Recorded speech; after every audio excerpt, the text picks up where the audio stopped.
हर एक state capital में ये मुस्लिम पंचायत होगी और वो सभी की आवाज उठाएगी। तो हम ये चाहते हैं कि हमारे इस तरह की सड़क पे लड़ाई करने के ऑफिस भी खुले हर जगह पे, कि जो सरकारें चुनी हुई हैं उनको भी मजबूर करें कि हक तलफी ना की जाए, उनको भी मजबूर करें कि हमें खुशहाल रखा जाए। यहां भी हमारे ऊपर दबाव है कि अगर आपके 540 लोगों से ज्यादा लोग हुए तो हम आपका प्रोग्राम कैंसिल कर देंगे। ये क्या डर है सरकार को, ये क्या डर है ऐसी ताकतों को जो मुल्क का संविधान खत्म करके ऐसा कानून लाना चाहते हैं जो इंसान को इंसान के बराबर न समझे। हर चीज में भारत की जिसकी जनता हमारी हम मालिक हैं बराबर के, 100% रिजर्वेशन यही एक सॉल्यूशन है। फिर हमें किसी को मजलूमियत की जरूरत ही नहीं पड़ेगी, कोई मजलूम ही नहीं रहेगा। एक गिरोह मजलूमों का दूसरे मजलूमों की आवाज अगर उठाने लगेगा तब ये नफरत की जो राजनीति है वो खत्म नहीं, नेस्तो नाबूद हो जाएगी।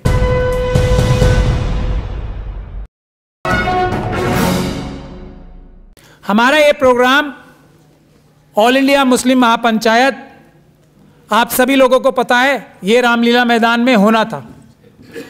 उसको रोका सरकार ने, इसलिए मैं छोटे में बता देना चाहता हूं कि मुसलमान, हम पे ये बंदिश लगाई गई, आप मुसलमान हो, मुस्लिम महापंचायत करो, बड़ी खुशी से करो, लेकिन सिर्फ मुसलमानों की आवाज़ उठाओ। ये जो आप बोल रहे हो कि मुसलमान अपनी मीटिंग में, अपनी महापंचायत में schedule caste, schedule tribe, OBC और सिख, क्रिश्चियन, बौद्ध की, महिलाओं की, गरीबों की आवाज़ उठाओगे, ये प्रोग्राम सरकार नहीं होने देगी, ये हम पे बंदिश लगाएगी।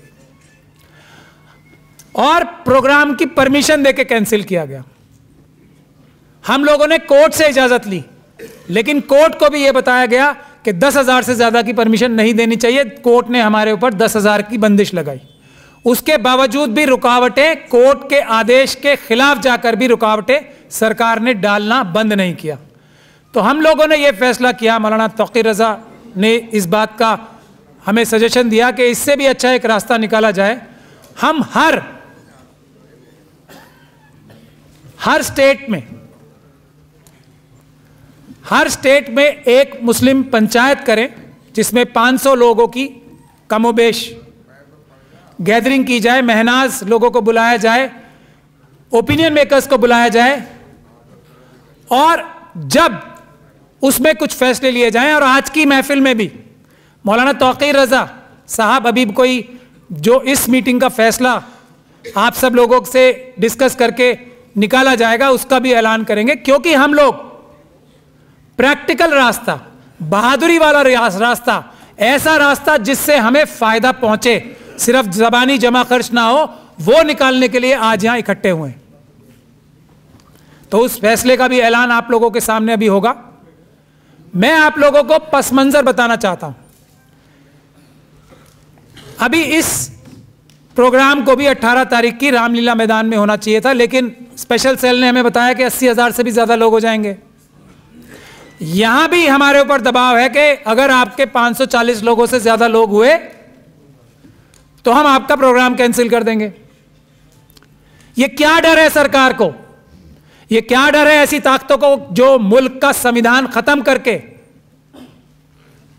ऐसा कानून लाना चाहते हैं जो इंसान को इंसान के बराबर न समझे। वो डर है एक लोग, एक ग्रुप, एक गिरोह मजलूमों का दूसरे मजलूमों की आवाज अगर उठाने लगेगा तब ये नफरत की जो राजनीति है वो खत्म नहीं, नेस्तो नाबूद हो जाएगी। मुसलमानों की आवाज उठाएं, ट्राइबल की आवाज उठाएं, शेड्यूल कास्ट की आवाज उठाएं, ओबीसी की आवाज उठाएं, सिख की आवाज उठाएं, क्रिश्चियन की आवाज उठाएं, बौद्ध की आवाज उठाएं। सरकार खुश होती है, लेकिन मुसलमान अगर SC ST OBC माइनॉरिटी की बात उठाता है तो सरकार के पैरों तले जमीन निकल जाती है। यह रास्ता हमें ऊपर वाले ने दिखाया है इस हमारे ऑल इंडिया मुस्लिम महापंचायत के जरिए, और जो रुकावटें हमारे सामने पेश की जा रही हैं उसके जरिए। और इस रस्सी को, इस रास्ते को हम इंशाअल्लाह ताला अब नहीं छोड़ने वाले, यह हम ऐलान करते हैं।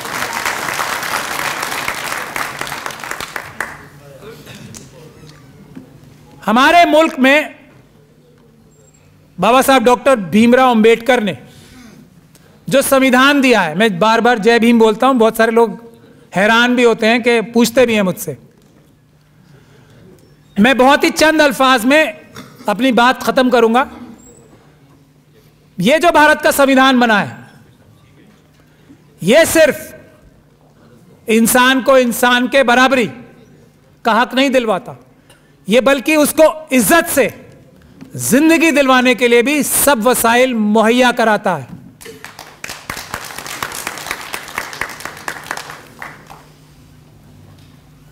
इंसान की बराबरी है, हर एक के लिए इज्जत। अब मैं आप लोगों से पूछना चाहता हूं, बुद्ध धर्म से लेके, बुद्धम से, मैं माफी चाहता हूं बनते साहब से,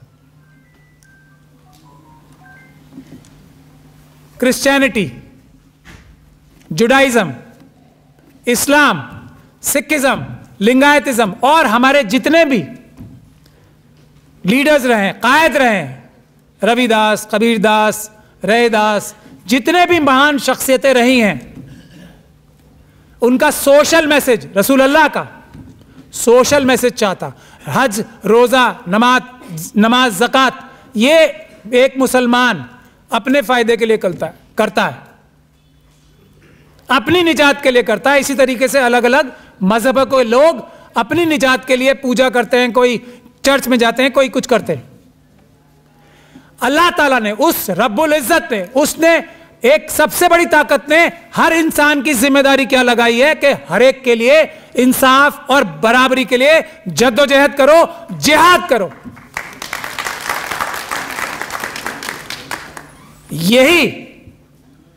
यही हर मजहब का सोशल मैसेज का जुज है हमारा भारत का संविधान।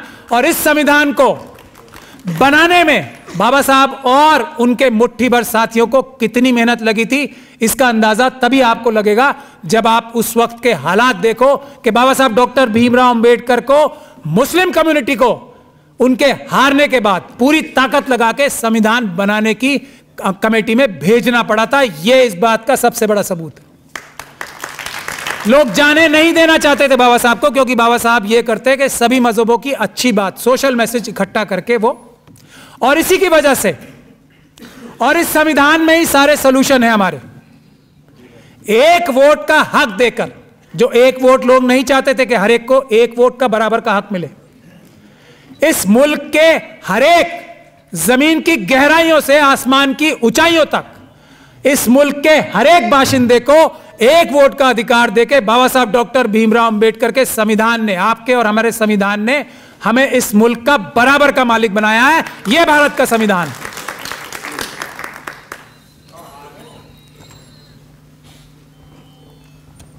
अब जो लोग रिजर्वेशन की मुखालफत करते हैं, मैं बहुत ही चंद लफ्जों में आपको अपनी बातें बताना चाहता हूं जो मैंने पिछले 10 साल से ज्यादा मेहनत करके, जमीन पे लड़ाई करके सीखी है।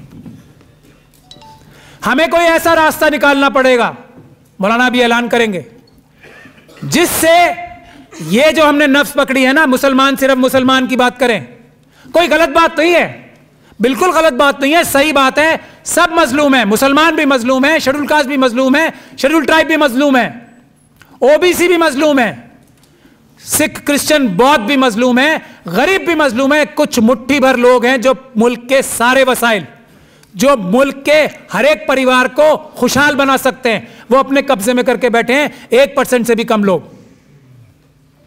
आवाज उठाना अपनी अपनी कोई बुरी बात नहीं है, लेकिन इसका नाजायज, अपनी ताकत का, अपने जो फ्रॉड फरेब, अपनी मीडिया का जो फ्रॉड बातें करती है,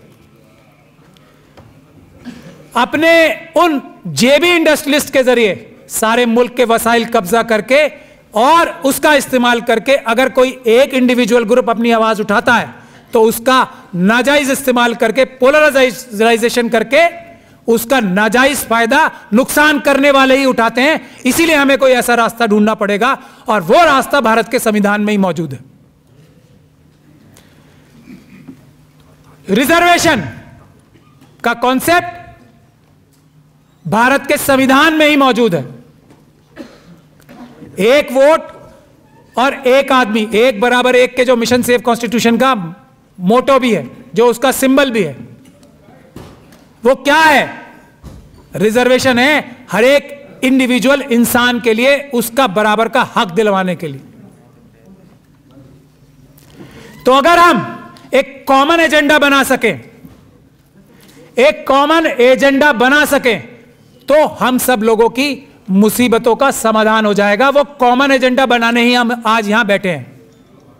और मैं तजवीज करूंगा और आप सब लोगों के वोट भी हासिल करना चाहूंगा। जो तजवीज मैं कर रहा हूं उसके बाद रास्ता दिखाने के लिए मौलाना तौकीर रजा उस पर फरमाएंगे आपके सामने। सब दो सॉल्यूशन है हमारे पास और दोनों साथ साथ करने पड़ेंगे।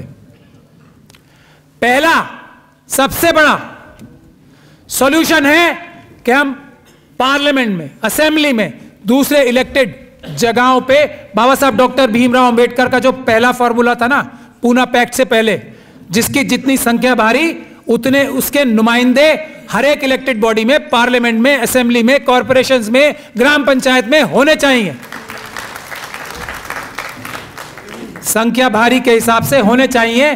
पूना पैक्ट के जरिए उसको रोक दिया गया। नहीं तो पूना पैक्ट से पहले जो तजवीज थी, अगर मुल्क में 17% शेड्यूल कास्ट थे तो 17% शेड्यूल कास्ट कम्युनिटी की अपनी आवाज से पार्लियामेंट में लोग जाएंगे। अपनी आवाज का फर्क समझिए, पॉलिटिकल पार्टी के नॉमिनेटेड लोग नहीं, अपनी आवाज से जाने वाले लोग पार्लियामेंट में जाएंगे। अपनी आवाज से चुने हुए जो लोग होंगे वो अपने लोगों के लिए लड़ाई करेंगे, क्योंकि उन्हें पता होगा कि अगर हमने जिन लोगों के वोट से चुन के हम आए उनकी बात नहीं की तो हम लोग अगली बार उनको मुंह दिखाने लायक नहीं रहेंगे, अगली बार पार्लियामेंट में नहीं आ पाएंगे। लेकिन यह नहीं हुआ तो उसका दूसरा रास्ता था रिजर्वेशन। रिजर्वेशन पे मैं भी अर्ज करूंगा सॉल्यूशन के तौर पे। दूसरा एक और रास्ता है, एक तो पार्लियामेंट में अपनी सरकारें बनवाएं, दूसरा रास्ता है जो भारत का संविधान है और उसके तहत जो कानून बने उस पर सख्ती से अमल करवाएं, तब भी लोग खुशहाल हो सकते हैं। दो रास्ते हैं, एक है ये, दूसरा रास्ता है सड़क पे संघर्ष करने का पीसफुल तरीके से, संवैधानिक तरीके से, और पहला रास्ता है सत्ता हासिल करने का। तो ये दोनों रास्ते साथ साथ लेके चलने पड़ेंगे, जब ही हम इस मुसीबत से अपने देश को भी बचा सकेंगे और हर एक मजलूम को भी बचा सकेंगे। मेरे सामने यहां अली बिल्डर साहब बैठे हैं। यह एक बड़ी तहरीक, पीसफुल प्रोटेस्ट का एक बड़ा हिस्सा है जो यहां करबला जोरबाग में लड़ी गई थी। बड़े बड़े लोग एक 50,000 करोड़ की वक्फ की जायदाद छीनना चाहते थे, लेकिन इनके मुट्ठी भर साथियों ने उसको नाकाम किया। यह है संविधान की ताकत, जो कि जीते हुए लोगों को भी, जो संविधान की ताकत से जीते हुए लोग हैं, उनको भी गलत काम करने से रोकती है। मेरे सामने यहां हमारे विकास कांगड़ा साहब भी बैठे हैं, जो हमारे हरियाणा के कन्वीनर है मिशन सेव कॉन्स्टिट्यूशन के। आप लोगों ने एक दिल्ली कैंट का, एक हमारी छोटी बच्ची का रेप और मर्डर का केस सुना होगा। उनकी फैमिली भी आई हुई है यहां। उस लड़ाई को विकास कांगड़ा साहब ने अपने मुट्ठी भर साथियों के साथ लड़कर उनकी लड़ाई लड़ी थी। वो है संघर्ष का रास्ता, संवैधानिक रास्ता। मेरे सामने यहां डॉक्टर रितु भी बैठी हैं और मैं आप सब लोगों को दावत दूंगा। ये एक हमारी शेड्यूल कास्ट की पढ़ी लिखी ऐसी प्रोफेसर हैं जिनको एक खास किस्म की मानसिकता, जो कि संविधान के खिलाफ है, भाया नहीं कि ये इतनी अच्छी टीचर कैसे, इनको डॉक्यूमेंट्स फोर्ज करके, दस्तावेज नकली बना के इनकी नौकरी छीन ली गई। ये अपनी लड़ाई, अपनी नहीं, अपने सारे जैसे लोगों की, जिनको झूठी बुनियाद पर जिनकी नौकरियां छीन ली जाती हैं एजुकेशनल इंस्टीट्यूशंस में, दूसरी जगहों पर, उनकी लड़ाई पिछले आज 110 दिन से लड़ रही है सड़क पे बैठ के। यह है रास्ता दूसरा, दिल्ली यूनिवर्सिटी में। तो ये जो रास्ते हैं ये इख्तियार करना बहुत जरूरी है। उसके लिए भी मिशन सेव कॉन्स्टिट्यूशन, ये जो हमने अभी आपसे अर्ज किया कि हर एक स्टेट कैपिटल में ये मुस्लिम पंचायत होगी और वो सभी की आवाज उठाएगी। तो हम ये चाहते हैं कि हमारे इस तरह की सड़क पे लड़ाई करने के ऑफिसेज भी खुले हर जगह पे। ये हमारा पहला रास्ता है कि जो सरकारें चुनी हुई हैं उनको भी मजबूर करें कि हक तलफी ना की जाए, उनको भी मजबूर करें कि हमें खुशहाल रखा जाए। मिशन सेव कॉन्स्टिट्यूशन ने दिल्ली दंगों में, और यहां पर जो नेशनल हॉकर्स फेडरेशन के लोग भी आए हुए हैं हमारे, और उसमें हमारे दिल्ली के कन्वीनर भी एक महत्वपूर्ण कड़ी हैं। अभी आप सब लोगों के सामने राजेश कुमार जी आए थे, उन लोगों ने भी पुलिस को, जो मैं बार बार कहता हूं ना, ये सरकारी नौकर हमारे नौकर हैं, पुलिस को नौकरों की जगह रखने का काम भी नेशनल हॉकर फेडरेशन ने बड़े अच्छी तरीके से दिल्ली में किया है। उसके लिए भी वो तारीफ का मुस्तहिक हैं वो लोग। तो पहला काम तो हमारा ये है, नौकरों की जगह पे रखे मालिक। ये सुप्रीम कोर्ट के जजेस, ये प्राइम मिनिस्टर, ये चीफ मिनिस्टर, ये आईएएस ऑफिसर, ये चीफ सेक्रेटरी, ये सब हमारे नौकर हैं। तो नौकर को नौकर की जगह रखना, उससे नौकर की तरह काम कराना, इज्जत से, मैं बेइज्जती करने की, नौकर का मतलब बेइज्जती नहीं है, इज्जत से काम कराना, लेकिन काम करने के लिए संवैधानिक तरीके से मजबूर करना, यह पहला रास्ता। दूसरा बड़ा रास्ता है पार्लियामेंट में ताकत हासिल करना। पहले रास्ते के लिए और दूसरे रास्ते के लिए भी ताकत हासिल करके हम क्या करेंगे, उस पर मैं अपनी बात बताकर मैं अपनी बात खत्म करना चाहूंगा। 100% रिजर्वेशन, यही जो बात है, ये एक ऐसा सॉल्यूशन है। अगर हम 100% 100% रिजर्वेशन मांगेंगे, जमीन से की गहराइयों से लेकर आसमान की ऊंचाइयों तक, हर एक इंसान के लिए, हर एक कम्युनिटी के लिए, और इसमें इस बात का भी खास ध्यान रखना जरूरी है कि कम्युनिटी के अंदर भी गिरोह होते हैं, इस बात का खास ध्यान रखना जरूरी है। हर एक कम्युनिटी के अंदर, हर एक मजहबी ग्रुप के अंदर, हर एक जाति के अंदर भी सब जातियां भी होती हैं, उनकी भी सब जातियों के हिसाब से, उनके भी संख्या के हिसाब से उनके रिजर्वेशन, 100% रिजर्वेशन, सिर्फ पढ़ाई और नौकरियों में नहीं, बिजनेस में, हर पोस्ट पे, प्रधानमंत्री की पोस्ट पे, चीफ मिनिस्टर की पोस्ट पे, मंत्रियों की पोस्ट पे, कॉन्ट्रैक्ट्स में, सरकारी कॉन्ट्रैक्ट्स में, हर चीज में भारत की, जिसकी जनता हमारी, हम मालिक हैं बराबर के, 100% रिजर्वेशन, यही एक सॉल्यूशन है। फिर हमें किसी को मजलूमियत की जरूरत ही नहीं पड़ेगी, कोई मजलूम ही नहीं रहेगा अगर हम 100% रिजर्वेशन गवर्नमेंट सेक्टर में और प्राइवेट सेक्टर में, दोनों में एक ही एजेंडा अगर हम सबका हो जाए, इसी एजेंडे के लिए हम सब लोग मजबूती के साथ लड़ाई करें, तो मुझे नहीं लगता हमें किसी को भी अपनी अपनी बात करने की भी जरूरत नहीं पड़ेगी। हमारे जो ब्राह्मण, जो समाज से आते हैं लोग, उनका भी 2.5 से 3% सरकार खुद दरवाजा खटखटा के उनके घर पे पेश करके आया करेगी, जो हमारे दूसरे जो जनरल कैटेगरी के लोग भी हैं वो, क्योंकि 100% रिजर्वेशन हो चुका हो। दरवाजा खटखटाने की जरूरत इसलिए पड़ेगी तब SC ST OBC और माइनॉरिटी का राज हो जाएगा। तो इसलिए हम लोग घर जाके उनका हक उनके घर पे दे के आया करेंगे। हम लोग ये नहीं कर सकते क्योंकि हम मजलूम हैं, जो जुल्म हमारे साथ हुए हैं हम उसको किसी और के साथ नहीं कर सकते। यह है जब तक हमारी सरकारें नहीं बनती तब तक के लिए। दूसरा, जो कानून आज तक बने हुए हैं, वक्फ एक्ट है, SC ST एक्ट है, शेड्यूल कास्ट शेड्यूल ट्राइब सब प्लान है, जिसमें बजट में परसेंटेज का कानून बना हुआ है देश में, जितनी जिसकी संख्या भारी उतनी बजट में हिस्सेदारी का शेड्यूल कास्ट शेड्यूल ट्राइब के लिए कानून देश में बना हुआ है। वक्फ, SC ST act, SC ST सब प्लान, रिजर्वेशन नौकरियों में और एजुकेशन में जो आज की तारीख में मौजूद है, जिसको बैकलॉग और नॉट फाउंड सूटेबल के जरिए खत्म किया जाता है, उसके इंप्लीमेंटेशन जो सरकार, जो पार्टी करना चाहे और उसके सबूत हमें दे, धोखाधड़ी नहीं, वो है उस टाइम से पहले का सलूशन, जो पहला सलूशन है जब तक हम अपनी सरकारें नहीं बनाते। तो ये हमारी डिमांड्स हैं। 100% रिजर्वेशन मैंने सब चीजों में, वक्फ एक्ट, और जो पार्ट 3 है, फंडामेंटल राइट्स का पार्ट है कॉन्स्टिट्यूशन में, उसकी हुकूमतुली करने वाला को उम्र कैद तक की सजा, फंडामेंटल राइट्स की, राइट टू रिलीजन की, हम अपना जीवन कैसे निर्वाह करना चाहते हैं उसकी गारंटी संविधान ने दे रखी है। तो उसके लिए उम्र कैद की सजा, ये हम गारंटीज चाहते हैं। जो हम आज वोट देने जाते हैं तो हमें वोट देने का भी अधिकार तो है, लेकिन पता नहीं कि इकट्ठे होकर वोट की ताकत का इस्तेमाल कैसे किया जाए। इस बारे में मौलाना तौकीर रजा अभी आप लोगों के सामने आपकी राय लेकर रास्ता निकालेंगे, क्योंकि पॉलिटिकल पार्टीज के पास आप चुनाव से पहले जाइए किसी के पास भी, तो वो कहेगा आपको चांद चाहिए, सितारे चाहिए, हम सब दे देंगे। इलेक्शन होने के बाद कुछ नहीं मिलेगा, वो एक अलग बात है। तो उसको कैसे महफूज किया जा सके उसका रास्ता अभी मौलाना तौकीर रजा साहब सबसे कंसल्ट करके ऐलान करेंगे। तो मुझे यही बात कहनी थी।